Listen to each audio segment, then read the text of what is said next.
Good evening, dear students. Welcome to the English Canvas. In a previous class, we immersed ourselves in part 1, tracing the roots of moral families' complex relationships, and the early shaping of Paul's identity, and the deep emotional currents running beneath everyday life. Today, we step into part 2, a section that dives even deeper into the psychological and emotional landscape of the novel. This is where Paul Morrell comes into his own as a young man, grappling with love, ambition, and the invisible strengths of his mother's influence. We will see the intensity of relationships grow, the push and pull between passion and restraint, and the way D.H. Lawrence blends personal drama with profound social and philosophical questions. So get ready for a session that is rich with analysis, layered with meaning, and attentive to every important detail.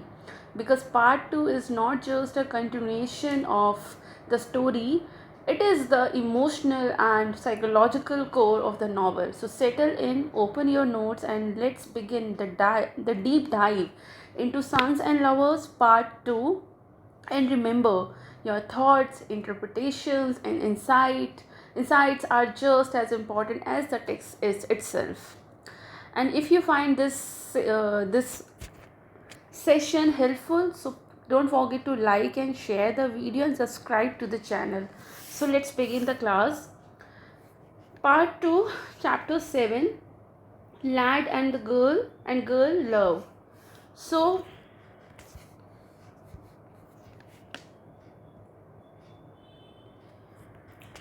chapter 7 marks a turning point in Paul Morrell's personal life. It is the first sustained exploration of his romantic feelings, intertwined with Lawrence's intricate portrayal of his bond with his mother. So, this chapter contains Paul and Miriam's connection. Miriam Levers lives at Villay Farm, where Paul often visits. She is quite introspective and deeply spiritual. Paul feels a pull towards her, not purely physically but intellectually and emotionally. So this attraction, we can't say this attraction is only for the physical one. It is intellectual and emotional too. She awakens in him an appreciation for beauty and depth in nature, books, and art. However, his attachment is tinged with frustration because her spirituality makes physical intimacy almost impossible for Paul. तो दोनों के बीच में एक relationship develop हो रहा है, एक बॉन्ड डेवलप हो रहा है, म्यूचुअल बॉन्ड है ये. बट मिरियम का कंसर्न स्पिरिचुअलिटी की तरफ ज़्यादा है. उसका अगर दोनों के बीच में हम लव भी कहेंगे कि दोनों के बीच में लव शुरू हो रहा है, तो भी ये लव जो है मिरियम के लिए सोल कनेक्शन के लिए है, स्पिरिचुअलिटी के लिए. लेकिन पॉल के लिए ये सोल के साथ साथ बॉडी के लिए भी ज़रूरी है. मतलब बॉडी मतलब फिज़िकलिटी होना भी बहुत ज़रूरी है. और यही जो दोनों का माइंडसेट है, इसकी वजह से पॉल फ्रस्ट्रेट होने लग जाता है. सो although Miriam awakens in him an appreciation for beauty and depth in nature, in books, in arts, but his attachment is tinged with frustration. Why? Because Miriam's spirituality makes physical intimacy almost impossible for Paul. अब यहाँ पर ये बात Mrs moral को पता होती है कि पॉल क्या चाहता है और मिरियम क्या चाहती है. मतलब दोनों का यहाँ पर कॉन्ट्राडिक्शन है. तो मिसेस मॉरल को ये बात पता चलता है. अब यहाँ पर हमने इस चैप्टर में हमें एक ट्रायंगल देखने को मिलता है. इसको हम लव ट्रायंगल नहीं बोलेंगे, क्योंकि यहाँ पॉल है, उसकी जो ये मिरियम है, और उसकी मदर है गर्टरूड. अब ये उसकी मदर है तो लव ट्रायंगल तो बोलेंगे नहीं. इसको हम मिटर्नल ट्रायंगल बोल सकते हैं. अब ये थोड़ी जेलस भी हो रही है कि पॉल जो है बहुत ज़्यादा इंपॉर्टेंस इसको दे रहा है, और ये चाहती ही नहीं कि पॉल की लाइफ में ऐसे कोई लड़की आए. तो शी यहाँ पर इसका बहुत इम्पोर्टेंट रोल है गर्ट्रूड का.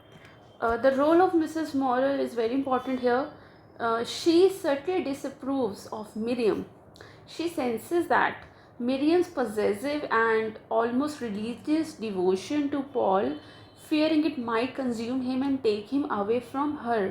अब इसको ये डर भी है कि अगर पॉल कुछ ज़्यादा इन्वॉल्व हो गया और ये भी वाइस वर्सा हो गया, मतलब ये दोनों अगर एक दूसरे से बहुत ज़्यादा कनेक्टेड हो गए, बहुत ज़्यादा एक दूसरे के क्लोज हो गए, कल को शादी हो गई, तो पॉल इसको ज़्यादा इंपॉर्टेंस देगा, तो इसकी तो पोजीशन खतरे में हो जाएगी. तो कहीं ना कहीं इसको डर है, मतलब बीइंग अ मदर इसको डर है कि पॉल की लाइफ में जो सबसे इम्पोर्टेंट होना चाहिए वो मैं ही होनी चाहिए, मतलब इसकी मदर ही होनी चाहिए, कोई और नहीं होना चाहिए. तो उसको डर है कि अंडर मीडियम्स इन्फ्लुएंस वो उससे दूर हो जाएगा. पॉल जो है मतलब पॉल को दूर कर देगी Miriam. So Paul under his mother's influence starts to doubt Miriam in subtle veg.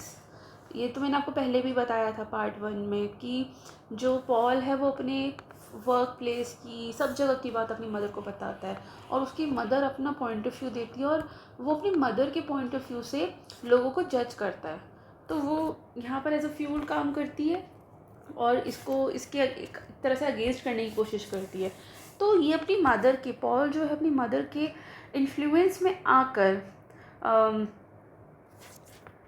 वो मिरियम पर डाउट करना शुरू करते हैं in subtle ways, even if he keeps returning to her. So Lawrence, so we can see the Lawrence's psychological layering here. This is a textbook example of Oedipus complex in fiction. Paul's attachment to his mother emotionally interferes with his ability to give himself fully to another woman, right?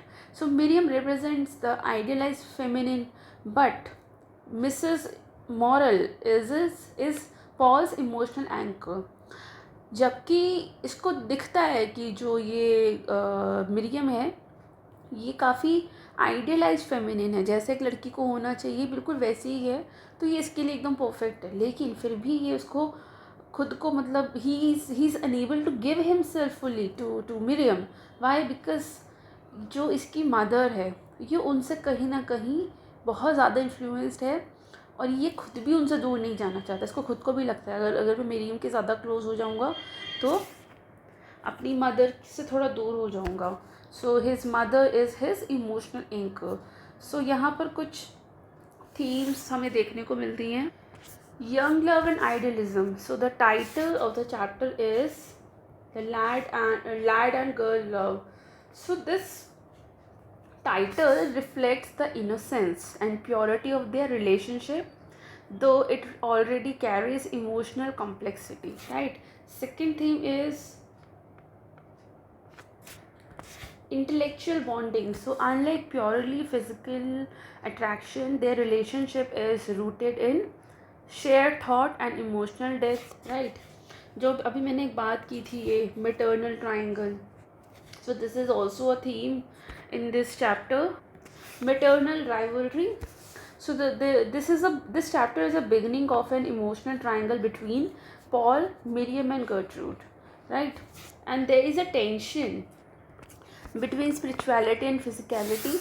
So Miriam seeks near religious unions of souls, right? While Paul begins to feel an unspoken need for a more physical dimension, right? तो यहाँ पर इनका clash होता है कि Miriam को spirituality चाहिए सिर्फ, लेकिन पॉल को स्पिरिचुअलिटी के साथ साथ फिजिकलिटी भी चाहिए. So this chapter begins one of the novels central relationships which will evolve into a study of emotional dependence, sexual tension and unfulfilled desire, right? And it reflects Lawrence's skill in portraying psychological realism. We see not just what characters do, but the subtle undercurrents of why they do it. So Miriam is both a source of inspiration and conflict for Paul. तो inspiration तो उसको मिलती है Miriam से, तभी वो उसको इतना पसंद करता है, लेकिन उसको एक कॉन्फ्लिक्ट भी मिला है यही स्पिरिचुअलिटी वर्सेस फिजिकलिटी वाला. So and there are some kind of seeds of Paul's future romantic struggles are planted here. D.H. Lawrence shows that love, especially the young love, is not always liberating. It can be as confining as it is uplifting. तो ये था chapter 7. अब chapter 8 को समझते हैं, strife in love. So in chapter 8, this chapter 8 is a psychological battleground in Sons and Lovers, where Lawrence brings the emotional tensions between Paul Morrell, Miriam Levers, and Mrs. Morrell into sharper focus.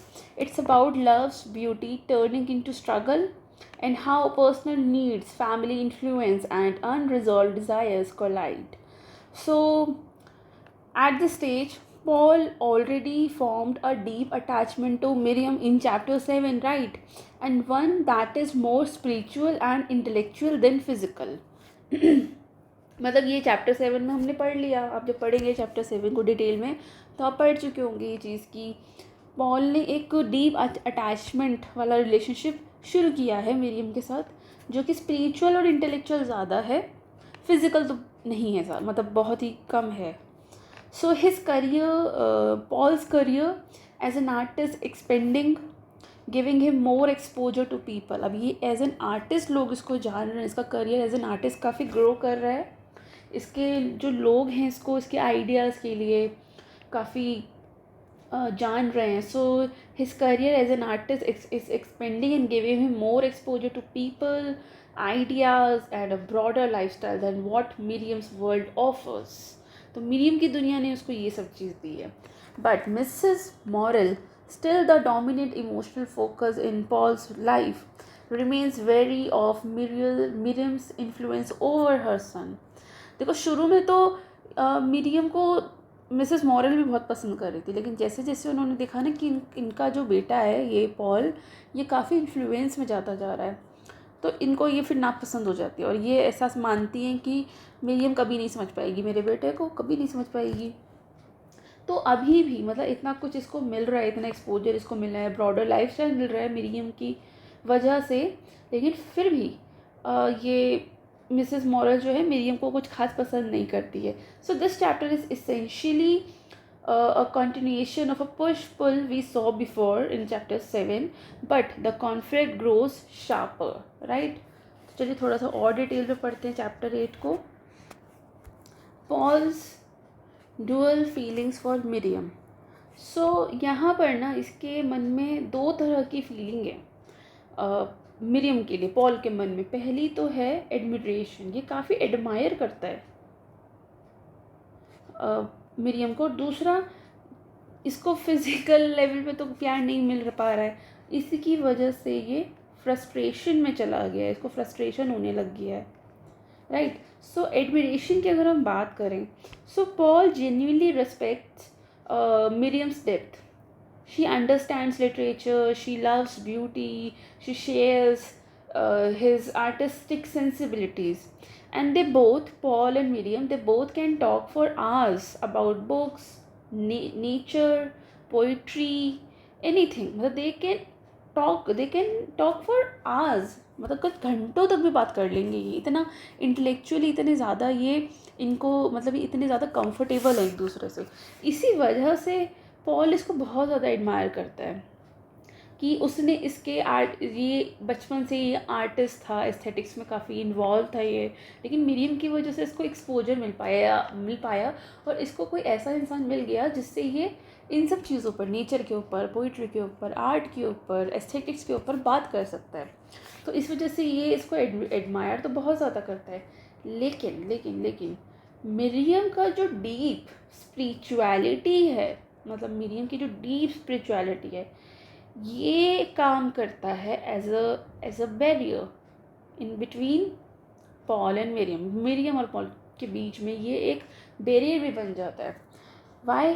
Because she treats physical intimacy as something almost sinful, क्योंकि ये बहुत ज़्यादा religious है और ये मानती है कि फ़िज़िकल इंटीमेसी करना एक बहुत बड़ा पाप है. तो ये तो मिरियम तो अग्री नहीं करती इन सब चीज़ों से, लेकिन पॉल को तो चाहिए ये सब चीज़ें. तो इस वजह से ये बैरियर बन गया है, ये जो रिलीजियस, जो इसका स्पिरिचुअल नेचर है, ये बैरियर बन गया है इन दोनों के बीच में, और इसकी वजह से ये बहुत ज़्यादा फ्रस्ट्रेट हो जाता है. So she treats physical intimacy as something almost sinful, as though the body must keep separate from the soul. तो अगर इसका ऐसा मानना है कि अगर हम फिज़िकल होते हैं, इंटीमेट होते हैं किसी के साथ, तो हम अपनी बॉडी को अपनी सोल से अलग करते हैं, और ये स्पिरिचुअलिटी में तो बिल्कुल भी एक्सेप्टेबल नहीं है. तो ये तो नहीं करेगी बिल्कुल भी ऐसा कुछ पॉल के साथ, या पॉल के कहने पर भी. तो इसी वजह से this frustrates Paul who believes that love should be both. वो चाहता है प्यार तो दोनों तरह से होता है, spiritually and physically. And he starts to feel that their relationship is lopsided.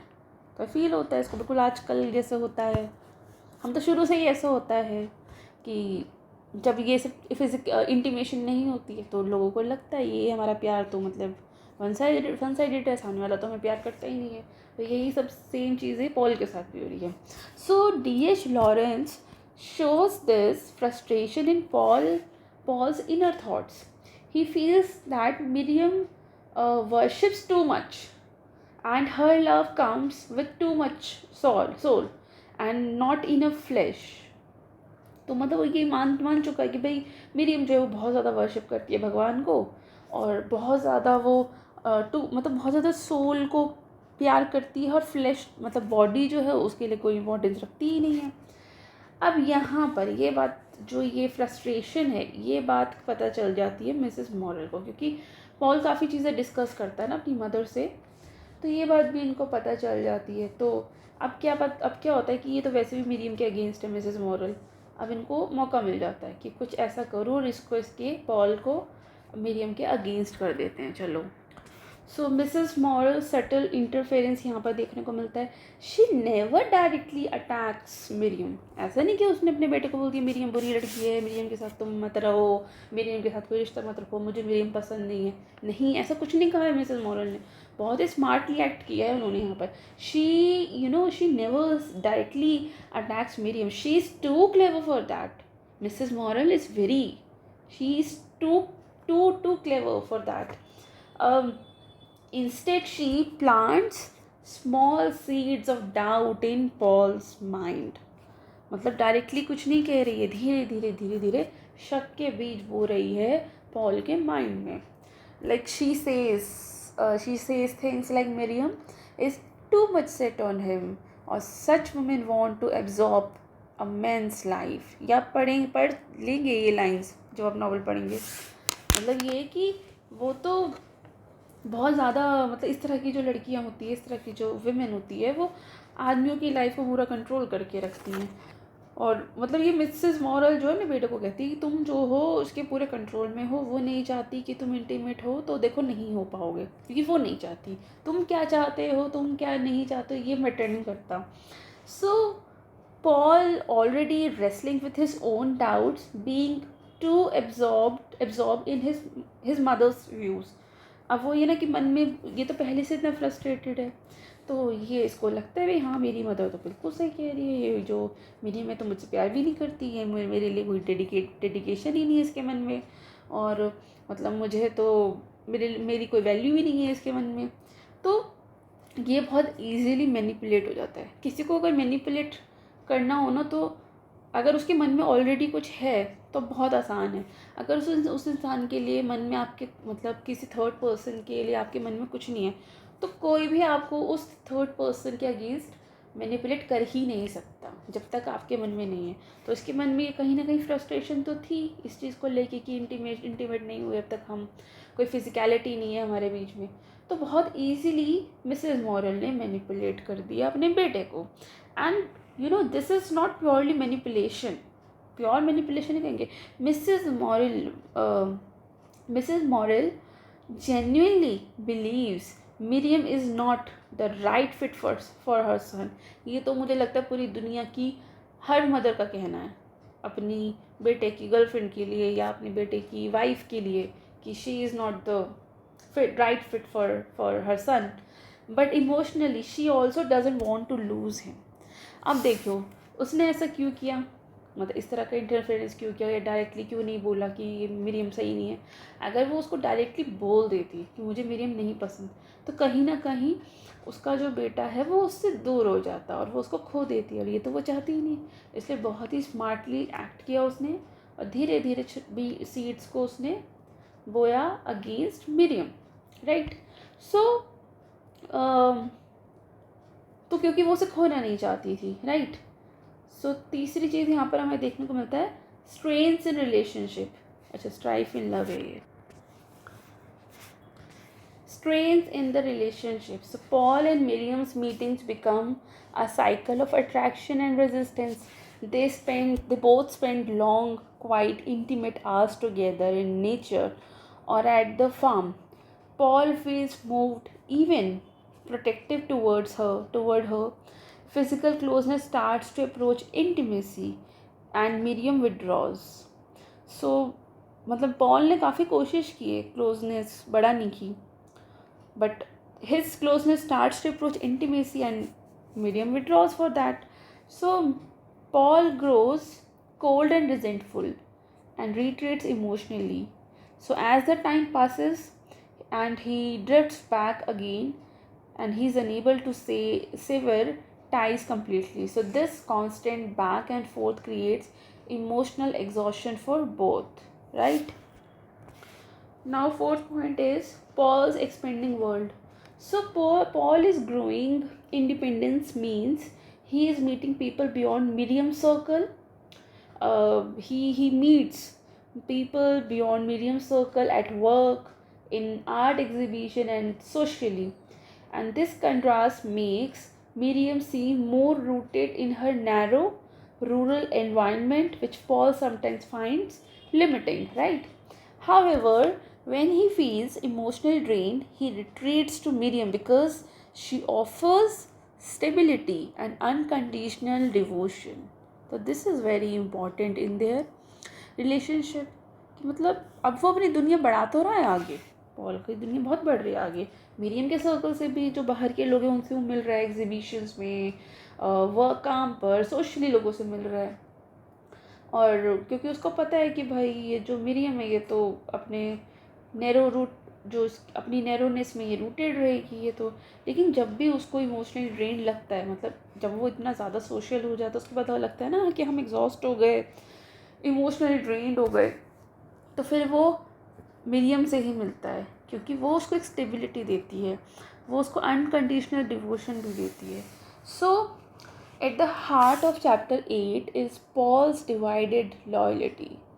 अब इस बेचारे पॉल की जो लॉयल्टी है वो दो हिस्सों में बट गई है। इसकी जो मतलब ये जो दो हिस्सों में बढ़ गई इसकी लॉयल्टी, मिरियम और Mrs Morel. To Miriam he is drawn to her intellect, her beauty, her ability to understand his artistic soul, and to Mrs. Morel, his mother, his mother is still his emotional home. इसकी माँ जो है ना, इसका emotional home है। Her approval, her companionship matter more than anything else. भले ही Miriam कितनी भी इम्पोर्टेंट हो जाए इसके लिए, लेकिन इसकी मदर का अप्रूवल, इसकी मदर का ओपिनियन, इसकी मदर की कंपेनियनशिप बहुत इंपॉर्टेंट है इसके लिए, उसको नहीं छोड़ पाता है ये। So this creates what fruit would describe as a classical Oedipal bind. So Paul can't fully love Miriam because part of his emotional life is still claimed by his mother, right? अब चलिए themes की बात करते हैं chapter 8 के।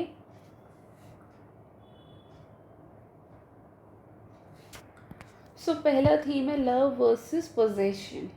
सो यहाँ पर एक क्वेश्चन है, the question is love about freedom or ownership? So Paul feels Miriam might possess him emotionally just as Mrs. Morel might, right? तो यहाँ पर ये लव वर्सेस पोजेशन देखने को मिलता है। उसको लगता है कि भाई लव क्या है, फ्रीडम है या ओनरशिप है।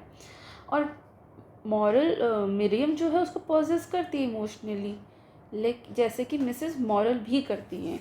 And the second theme is spiritual versus physical intimacy. So D.H. Lawrence critiques the idea of love and without the physical dimension, suggesting it leaves relationships incomplete, right? Third theme is parental influence in adult love, as Mrs. Morrell's shadow looms large, showing how family bonds can complicate romantic freedom. बहुत important है ये इस novel का central theme भी कह सकते हो आप इसको, कि पेरेंटल इन्फ्लुएंस बहुत ज़्यादा हो गई है इसमें एडल्ट लव में, कि इनका जो बेटा है वो कहीं और कुछ मतलब वो किसी भी लेडी के साथ पूरी तरह से प्यार में पड़ ही नहीं पा रहा है, क्योंकि कहीं ना कहीं उसकी मदर उस पर बहुत ज़्यादा इन्फ्लुएंस, वो अपनी मदर के इन्फ्लुएंस में बहुत बहुत ज़्यादा है, right. The fourth theme is the futility of half loves. So Paul's inability to fully commit foreshadows heartbreak and continued dissatisfaction. अब यहाँ पर एक वर्ड आता है फोरशैडोइंग, जो कि चैप्टर 8-9 में हम पढ़ेंगे. So this chapter 8 is not a chapter of big events. ऐसा कुछ बहुत बड़ा नहीं हुआ है इसमें. जैसे चैप्टर 7 में तो एक नया कैरेक्टर इंट्रोड्यूस हुआ था, ये मिरियम लीवर्स. तो इसमें ऐसा कुछ नहीं है. This chapter it's a chapter of emotional attrition, the quiet moments, inner resentments, and the subtle manipulations here are more destructive than any open argument. By the end, we see cracks in Paul and Miriam's relationship that can't be fully repaired, right? चलिए chapter 9 की तरफ चलते हैं. Defeat of Miriam. So this chapter, defeat of Miriam, is a turning point chapter, emotionally charged, psychologically revealing, and crucially in the arc of Paul's relationships. It is where Paul Morrell finally makes a break from Miriam Levers, a decision influenced by his own frustrations and his mother's long-standing disapproval, right? So by the end of chapter 8, we have read that Paul and Miriam are in a cycle of attraction and frustrations, right? Mrs. Morrell's disapproval is a constant undertone. Paul's career and artistic life, they both are growing and giving him contact with broader social world beyond Miriam's rural introverted life, right? So the spiritual and physical mismatch in their relationship is unresolved. Paul still feels physically restrained with Miriam, and despite their he feels physically restrained with Miriam despite their emotional intimacy. So in chapter 9, this chapter 9 traces Paul's gradual but decisive emotional detachment from Miriam, leading to the end of their relationship. This is not a sudden break, it's like a slow cutting of ties, which is, shaped by Mrs. Morrell's influence as well as Paul's own changing needs, right? And one more reason is that Miriam's inability, or we can say Miriam's refusal to adapt to his emotional and physical expectations, right? तो यहाँ पर इनका relationship टूट जाता है, क्योंकि ना सबसे बड़ा जो रीज़न है ना, मतलब मैं ये भी नहीं कहूँगी कि मिसेस मॉरल का इंटरफेरेंस हो सकता है. सबसे बड़ा रीज़न है पॉल का इमोशनल रीजनिंग. सो चलिए उसको थोड़ा डिस्कस करते हैं. Paul's emotional reasoning. So Paul realizes he is tired of the constant push-pull of intimacy with Miriam, and her intense spirituality makes him feel smothered. He once described her as clutching too hard at his soul, so their time together has begun to feel heavy and obligatory, not liberating, and he feels being taken completely by her, losing his independence. So इसकी तो खैर इसकी mother ने ही इसके दिमाग में डाला था. So these thoughts are heavily reinforced by Mrs. Morrell. मतलब ये ना सारी जो सोच उसके मन में आई है, मतलब ये जो पॉल ने रियलाइज़ किया कि he is tired of this constant push and pull, of the intimacy with Miriam, और मिरियम का इंटेंस स्पिरिचुअलिटी जो कि उसको काफ़ी स्मॉदर्ड फील कराता था, और उनका जो ये स्पेंड टाइम था, मतलब their time together has begin to feel heavy and obligatory. ये सब किसने फील कराया इसको? मिसेस मॉरल ने। These thoughts are heavily reinforced by his own mother, who subtly encourages him to think Miriam is not right for him. तो इन्होंने बहुत ही चालाकी से अपने बेटे का ब्रेकअप करा दिया है, आजकल की भाषा में हम बोले तो। इस चैप्टर में हमें काफ़ी ज़्यादा देखने को मिला है क्या? Influence of Mrs Morel. Mrs Morel's role here is psychologically strategic. Why? मैं बताती हूँ कैसे। She never outright says leave Miriam. कभी डायरेक्टली नहीं कहा उन्होंने कि छोड़ दो मिरियम को, तुम्हारी नहीं बन रही उससे, छोड़ दो उसे। कभी नहीं कहा उन्होंने हमेशा चीज़ों को इनडायरेक्टली कहा, ताकि उनका बेटा उनसे दूर नहीं जाए। वो रिस्क नहीं ले सकती थी ना अपने बेटे को खोने का। एंड इंस्टेड, मतलब she never directly say this leave Miriam, instead of that she present herself as Paul's closest confident and making Miriam seems like an outsider. मतलब उन्होंने खुद को ये दिखाया कि मैं ही तुम्हारी अपनी हूँ, मैं ही तुमसे क्लोज हूँ, और मिरियम को तो एज एन आउटसाइडर उन्होंने रिप्रेजेंट किया। And Mrs Morel's argument is simple, बहुत ही सिंपल आर्ग्यूमेंट देती थी वो। Like she once said in chapter 9, Miriam wants to absorb him, and that is very dangerous for a man with artistic ambition, right? And in Paul's subconscious, this aligns perfectly with his own doubts. तो ये सब कहना तो था किसका? Mrs moral का। लेकिन उन्होंने इस तरह से कहा कि ये बात पॉल को लगने लगी कि हाँ, ये मेरे साथ ऐसा है, मैं ऐसा फील करता हूँ, राइट? एक और चीज़ जो यहाँ देखने को मिलती है वो है मिरियम्स perspective. So Miriam's perspective, Miriam senses the shift. She feels Paul slipping away but doesn't know how to stop it. इसको पता चल जाता है कि भाई मेरी जो पॉल है वो इसके हाथों से निकलता जा रहा है, बट उसको ये नहीं पता कि कैसे उसको रोके, मतलब कैसी चीज़ें कंट्रोल में करे। And she is deeply hurt by his coldness. मैंने बताया था ना आपको कि वो धीरे धीरे उससे कोल्ड होता जा रहा था, तो उससे भी ज़्यादा बहुत ज़्यादा डीपली हर्ट हो रही थी। Yet her pride and moral reserves stop her from begging for his love. उसको पता था कि उसको ऐसा क्या करना है कि पॉल रुक जाएगा, उसको पता था सब, लेकिन वो नहीं कर पा रही थी। एक तो उसका वो रिज़र्व नेचर, उसका स्पिरिचुअल कंसर्न, वो जो काफ़ी रिलीजियस थी, इंटीमेसी उसके लिए बहुत ही बड़ा सिन थी उसके लिए। मतलब वो बहुत इस चीज़ को बहुत सिंफुल समझती थी कि फ़िज़िकल इंटीमेसी हो। तो ये जो सारी चीज़ें हैं, यही सब उसको रोक रही थी कि मतलब उसका प्राइड, उसका मॉरल रिज़र्व, कि मतलब वो उसको रोक नहीं पाई ना पॉल को, तो वो यही वजह थी। And she also feels a moral certainty. उसको खुद को भी एक मॉरल सर्टेनिटी फील हो रही थी, believing that their love is pure and that Paul's need for physical closeness is somehow less noble, right?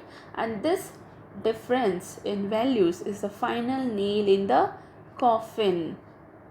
So this is very important कि मतलब ये जो पॉल और मिरियम का सेपरेशन हुआ है, ये इसमें मिरियम का भी है रोल। ऐसा नहीं कि सिर्फ मिसेस मॉरल ने सब कुछ कर दिया। ये मिरियम की खुद की भी एक प्राइड कह लो, उसका नैरो नेचर कह लो, कुछ भी कह सकते हो आप, कि मतलब वो इस चीज़ को बहुत ही सिंफुल समझती थी कि इंटीमेट नहीं होना है।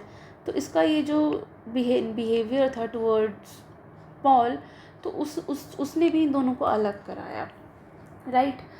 और ये जो चैप्टर का नाम है Miriam's defeat of Miriam, so this is a break. The defeat is not loud और dramatic, is subdued but final. So Paul tells Miriam he thinks they should end their courtship. उसने बोला उसको ख़त्म करो, करना देना चाहिए। And he couches this in terms of practicality, और वो कहता भी है they are not right for each other. मतलब यहाँ पर D.H. लॉरेंस ने, मतलब नरेटर बोल रहे हैं, they are not right for each other, he doesn't want to pretend and his work demands freedom. So Miriam reacts with a mix of she reacts with a mix of hurt and quiet dignity. She doesn't try to change his mind. So D.H. Lawrence present it as almost inevitable, as though the relationship had been dying for some time, right?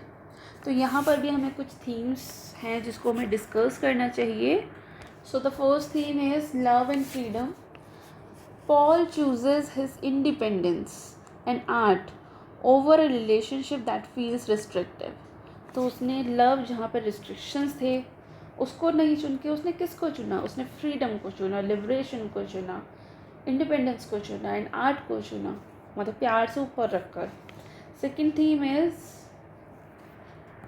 maternal bond versus romantic love. So Mrs. Morrel hold over Paul wins out. जी अब Miriam हार गई तो Mrs moral तो automatically जीत गई. सो Mrs moral जो है she holds, she holds over Paul wins out, and Miriam becomes a casualty in their unconscious emotional battle. उसको तो पता भी नहीं है कि यहाँ वो एक बैटल हुआ है, एक वॉर हुआ है जिसमें मिरियम हार गई है और मिसेस मॉरल जीत गई है, लेकिन कॉन्शियसली ये तो हुआ है. Third theme is spiritual versus physical love. So the inability to merge soul and body love leaves the relationship incomplete. तो ये यहाँ पर यही कहना है कि स्पिरिचुअलिटी और फिज़िकल लव की अगर हम बात करें तो अगर ये दोनों एक होते, मतलब स्पिरिचुअल एंड फिज़िकल लव होते, तो यहाँ इन दोनों का ब्रेकअप नहीं होता, मीडियम की डिफ़ीट नहीं होती. लेकिन यहाँ पर स्पिरिचुअलिटी और फिज़िकलिटी दोनों एक दूसरे के अगेंस्ट हो गए. मतलब समझ रहे हैं ना आप लोग कि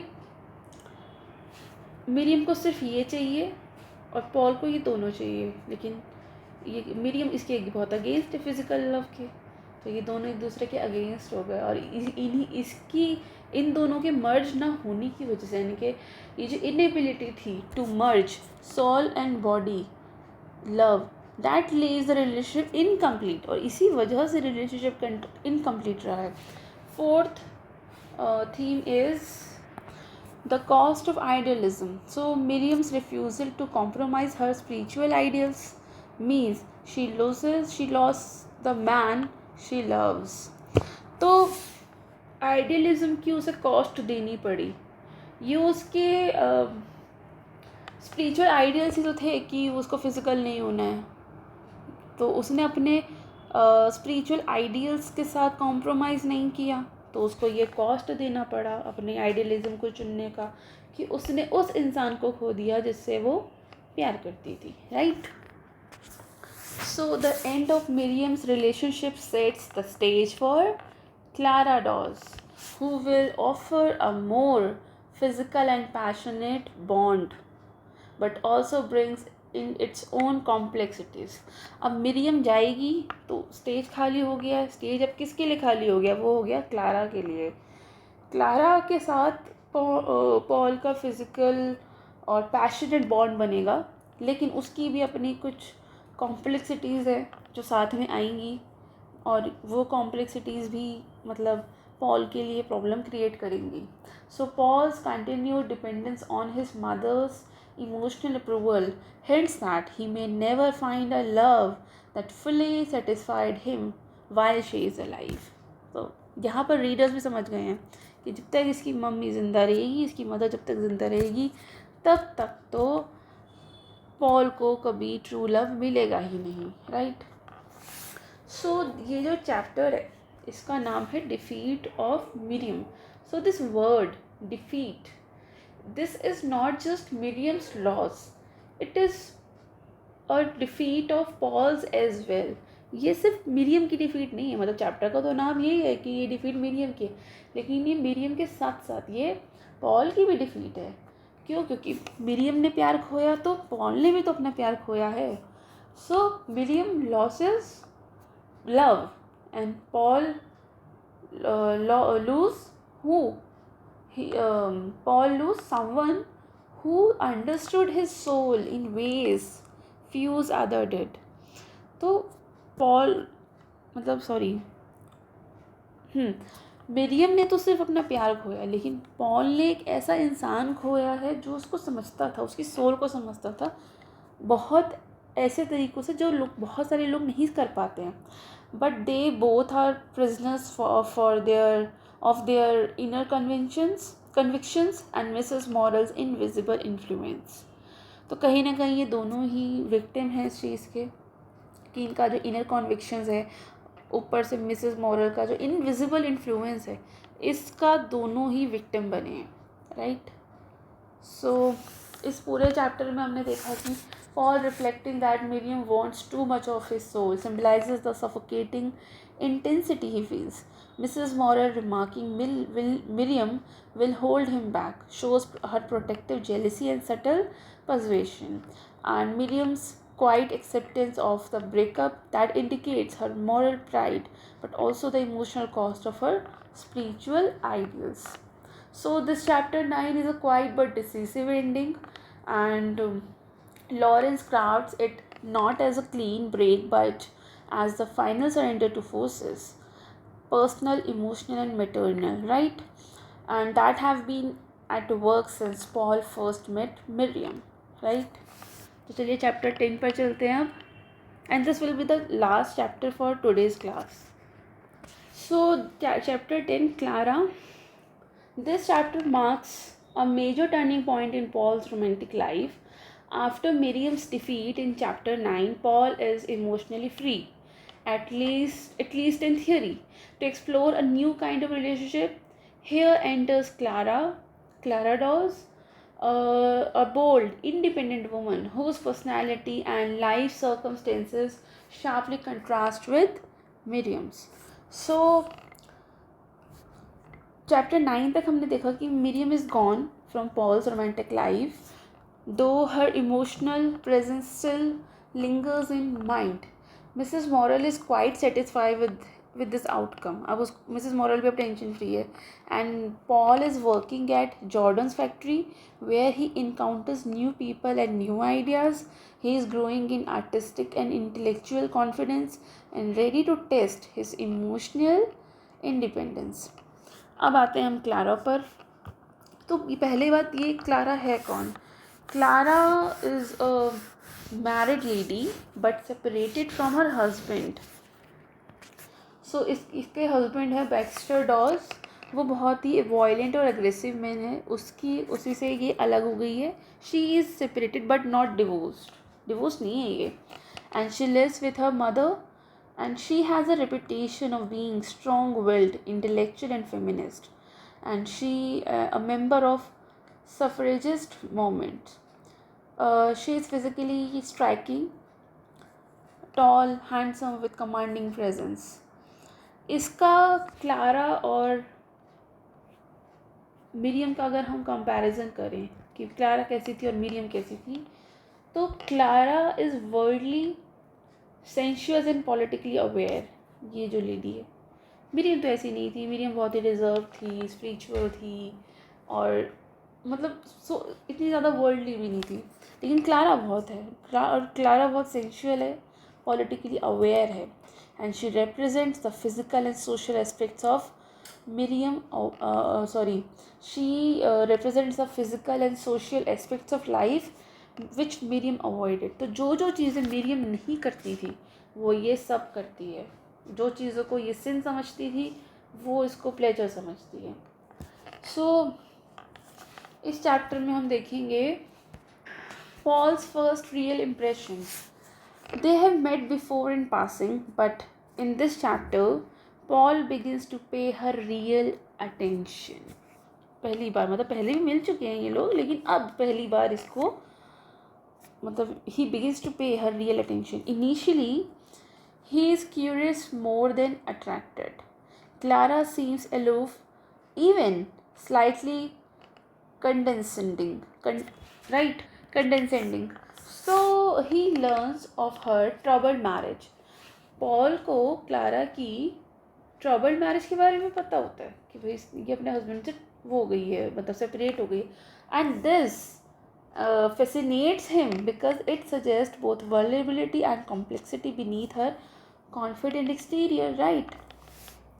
अब यहाँ पर हम देखते हैं Paul का nature, the nature of Paul and Clara's early connection.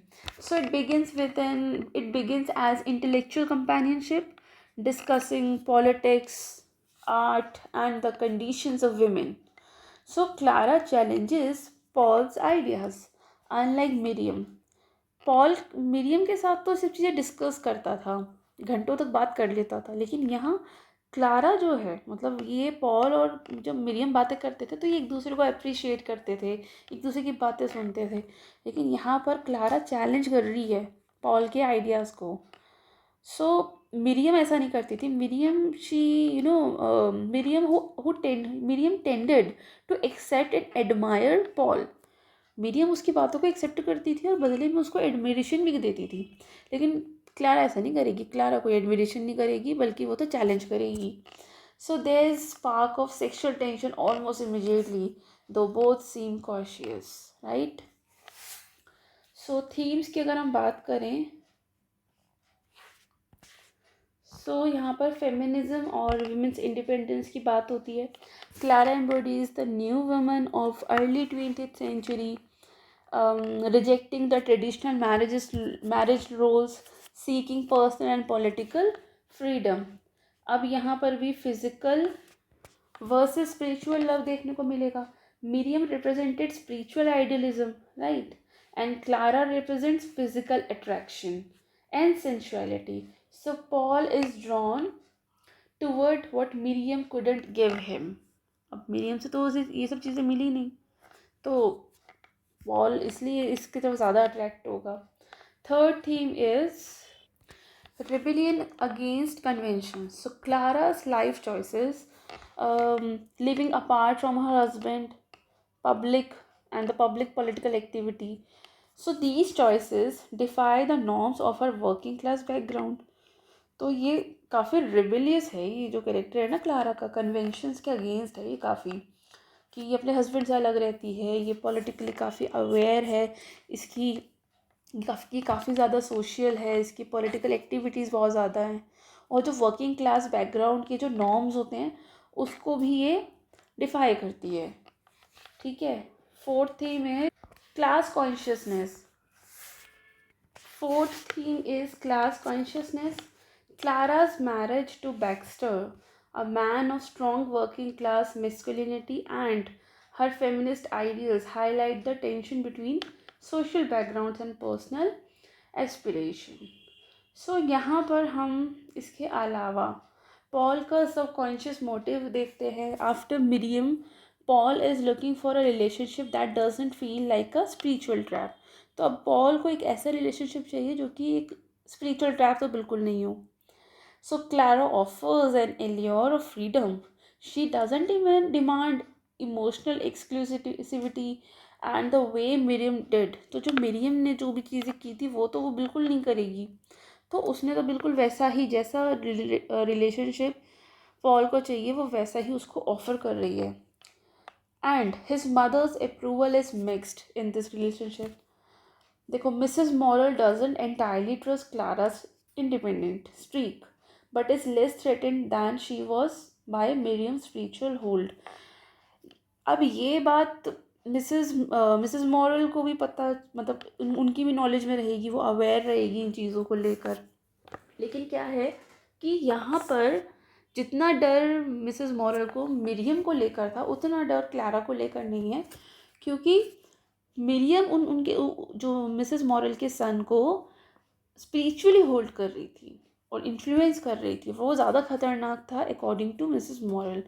अब ये जो जिस तरह की लेडी क्लारा है, तो उस तरह का डर, मतलब उस चीज़ के लिए डर नहीं है मिसेस मॉरल के मन में. सो Mrs. Morrel's approval is mixed. Mrs. Morrel doesn't entirely trust Clara's independent streak, but she feels less threatened than she was by Miriam's spiritual hold. अब यहाँ पर इस चैप्टर में हमें बैक्स्टर डॉस की शेडो भी दिखती है, मतलब उसका भी वो प्रेजेंट नहीं है, लेकिन उसकी प्रेजेंस हम फील कर सकते हैं. बीइंग द रीडर हम उसकी प्रेजेंस यहाँ फील करते हैं. क्लारा का जो ये इंस्ट्रांट हस्बैंड है, ही रिमेन्स एन अनसीन, मतलब ही remains an unseen but significance presence. He represents a form of masculine aggression that contrasts with Paul's sensitivity, and Baxter will later become a key figure in the novel's plot development, especially regarding Paul's romantic choices. अगर हम symbols की बात करें तो Clara symbol है किस चीज़ का? Clara is a symbol of a new phase of Paul's emotional education, an embodiment of the essential political and experimental aspects of life. She also serves as a test. मतलब यहाँ पर D.H. Lawrence ने इस character को डाला है test के तौर पे भी. Can Paul sustain a relationship without his mother's emotional interference? तो आप खुद सोचिए कि क्या, मतलब अभी आपने नॉवल यहीं तक ही पढ़ा है. अगर आपने पढ़ा नहीं है तो अभी आपको नॉवल चैप्टर 10 तक ही समझ में आया है कि, तो यहाँ ये क्वेश्चन है कि क्या पॉल एक ऐसा रिलेशनशिप सस्टेन कर पाएगा जिसमें उसकी मदर की इमोशनल इंटरफेरेंस नहीं हो? क्या कभी ऐसा कर पाएगा? तो आंसर काफ़ी कॉम्प्लिकेटेड है. बाकी आप जब पढ़ेंगे तो आप कमेंट सेक्शन में मुझे बताइएगा, या जिसने अगर टेक्स्ट पहले से पढ़ा हुआ है तो वो भी कमेंट सेक्शन में मुझे इसका आंसर बता सकता है. सो Paul, noting Clara's full figure and rich coloring, this is a symbol of her vitality and sensual appeal. Clara's remarks about men treating women as a possessions reflects her feminist philosophy and her personal bitterness towards Baxter. Paul feeling challenged rather than worshipped. It signals a shift from Miriam's dynamic of idealization to Clara's dynamic of equality or sometimes friction. सो ये chapter काफ़ी important है. ये 10th chapter ना वैसे काफ़ी important है. क्यों? Because it sets up Paul and Clara's relationship, their relationship arc that will dominate the next stage of the novel. It introduces feminist politics into the novel's love triangle tensions. This chapter marks Paul's growing attraction to physical intimacy as an essential part of love, and this chapter also foreshadows conflict. Baxter's presence ensures this relationship will never be entirely straightforward, right? So, chapter 10 is about contrast, Clara versus Miriam, physical versus spiritual love, freedom versus absorption.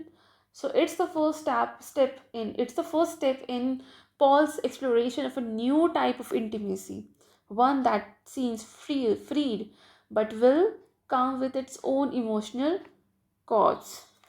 So so that brings us to the end of today's session, where we have journeyed through Sons and Lovers up to chapter 10. Watching Paul grow from a sensitive boy in a turbulent household to a young man navigating the complexities of love, loss, and self discovery, from Miriam's spiritual idealism to Clara's worldly allure, we have seen how Lawrence layers relationships with psychological depth and social commentary. In our next class, we will dive into remaining chapters, tracing Paul's entanglements, Baxter Dawes' role, and the novel's powerful conclusion. Make sure you revise the chapters we covered today, especially the turning points in Paul's romantic life, as they will help you to understand the emotional weight of what's to come. And if you found today's discussion insightful, don't forget to like, share, and subscribe to the channel. It helps the channel grow and keeps these detailed literary lectures coming your way. Thank you.